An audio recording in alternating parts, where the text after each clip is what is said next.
Ziguinchor, le dimanche 21 septembre 2025, Association nationale des familles de victimes et rescapés du Diola. Objet conférence de presse du lancement solennel des préparatifs de la 23e commémoration du naufrage du Diola. Mesdames et messieurs les journalistes, distingués invités, chers membres des familles de victimes et rescapés du bateau le Diola, chers membres de la coordination des délégués de quartier de la région de Ziguinchor, chers membres de la coordination des cellules des étudiants du Sénégal, de la diaspora, chers concitoyens. Il y a 23 ans, notre nation a été endeuillée par l'une des plus grandes tragédies maritimes de l'histoire moderne, le naufrage du navire le Diola. Le 26 septembre 2002, 1953 vies étaient arrachées à haute mer. L'Association nationale des familles de victimes et rescapés du Diola se présente aujourd'hui devant vous avec un devoir de mémoire intact et un engagement solennel renouvelé. Mesdames et messieurs, nous avons l'honneur d'annoncer ici les préparatifs officiels de la 23e commémoration du naufrage du Diola, qui aura lieu le 26 septembre 2025 à Ziguinchor. Cette année, la commémoration est placée sur le thème 23 ans après le Diola, l'urgence du souvenir, l'impératif du changement de comportement. Ce thème n'est pas qu'un simple mot d'ordre, c'est un appel vibrant à la conscience collective. Il nous invite à transformer le souvenir douloureux et une force motrice pour l'action et la prévention, afin de garantir qu'une telle catastrophe ne se reproduise jamais. Mesdames et messieurs, nous lançons un appel solennel à une mobilisation massive des familles de victimes et des rescapés, de la population de la Casamance et de tous les Sénégalais et des citoyens du monde. Votre présence est un témoignage puissant de solidarité et de respect pour la mémoire de nos disparus. C'est en nous unissant que nous pourrons faire de cette journée un moment de recueillement profond, un appel puissant à la responsabilité et un espoir pour l'avenir. À cet égard, mesdames et messieurs, nous souhaitons exprimer notre gratitude et réitérer notre reconnaissance envers les autorités de la région de Ziguinchor. Sous la coupole de M. le gouverneur de la région de Ziguinchor, leur accompagnement, leur professionnalisme et leur démarche participative et inclusive n'ont ménagé aucun effort pour la bonne réussite de cette 23e commémoration. Cet engagement exemplaire est pour nous une source de réconfort et de motivation. C'est pour ça que nous saluons l'appui considérable de l'État pour la réussite de cette commémoration 2025 et sollicitons respectueusement le soutien logistique et le transport des familles vers les lieux symboliques tels que Kabadio, Bassori, Djembérin et Afignan. Cet effort est un signe fort de l'engagement de la nation à nos côtés et une aide précieuse pour la bonne tenue de cet événement.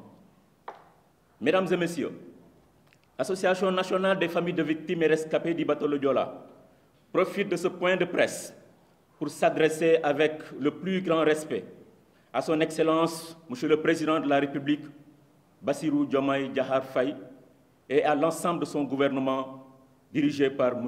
Ousmane Sonko.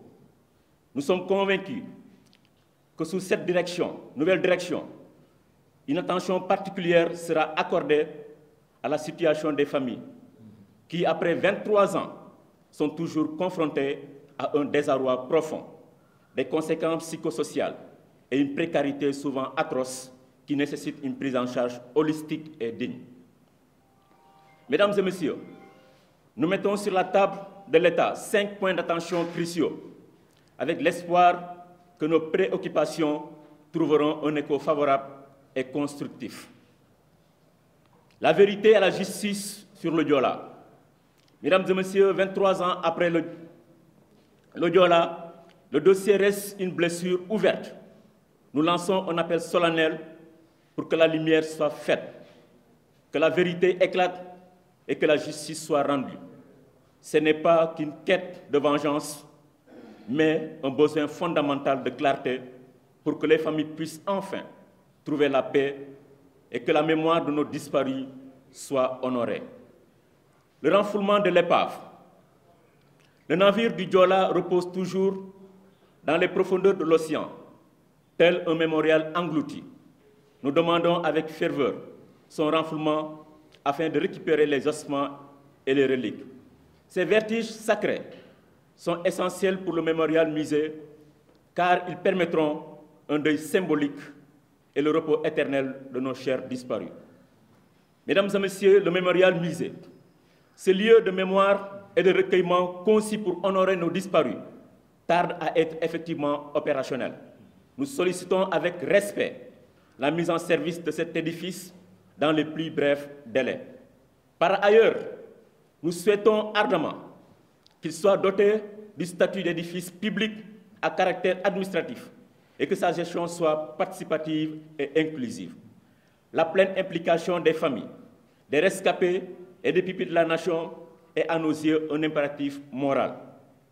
Cette intégration est essentielle pour garantir l'insertion professionnelle et sociale des orphelins et pour que ce lieu devienne un phare d'espoir pour la jeunesse. Mesdames et messieurs, la prise en charge psychosociale des familles de victimes et des rescapés, les traumatismes psychologiques et émotionnels causés par la tragédie sont toujours aussi vifs. Nous demandons une prise en charge psychosociale complète et durable pour toutes les familles et tous les rescapés, une aide essentielle pour leur reconstruction. La prise en charge des orphelins et leur insertion. Mesdames et messieurs, le décret 2010 a laissé près de 1000 orphelins sans assistance. Nous exhortons l'État à revoir ce décret et à mettre en place un programme d'aide spécifique pour ces pupilles de la nation qui ont été laissés pour compte. L'emploi est la clé de la dignité et de l'autonomie. Nous demandons une politique active d'insertion professionnelle pour les orphelins du Joola afin qu'ils puissent s'intégrer pleinement dans la vie active et de contribuer au développement de la nation. Mesdames et messieurs, nous demeurons convaincus que l'État du Sénégal, sous la direction éclairée de son Excellence le Président de la République, Bassirou Diomaye Diakhar Faye, saura entendre notre cri du cœur et apporter des solutions pérennes que nous attendons. À vous, femmes et hommes des médias, nous vous remercions sincèrement pour votre présence et pour votre soutien constant dans ce combat pour la mémoire, la justice et la dignité. On vous remercie de votre attention.